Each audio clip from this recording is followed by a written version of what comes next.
ዛሬ ስለ ዳሌ መብገን ወይ ደግሞ ሂፕ ኦስቲዮአርትራይቲስ ትንሽ ነገር ልበላችሁ። ዳሌ መብገን ወይም ደግሞ ሂፕ ኦስቲዮአርትራይቲስ የምንለው የዳሌ ኳስ እና የሶኬት ወይም አቃፊው ልባስ ካርትሌጅ ተብሎ የሚጠራው ሲሸራረፍ ወይም ደግሞ ሲበላ የዳሌ መብገን ይባላል።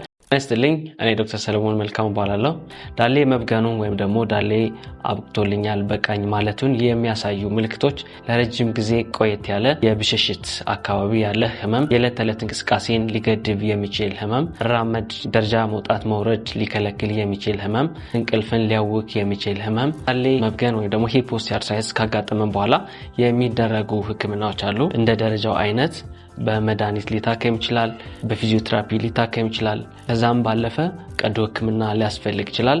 በተለይ ደግሞ የመጨረሻ ስቴጅ ሲደርስ ሙሉ የዳሌ መገጣጠሚያ ቅየራ የሚባለውን ሰርጀሪ በማድረግ ወደ ሙሉ ጤንነትና ወደ ቀደመ ህይወት መመለስ ይቻላል። በማስታገሻ ወይም በሌሎች ክኒኖችና በፊዚዮቴራፒ መስተካከል ያልቻለ ህመም ሲኖር እነዚህ ምልክቶች ካሉ ሆስፒታላችን ይጎብኙ።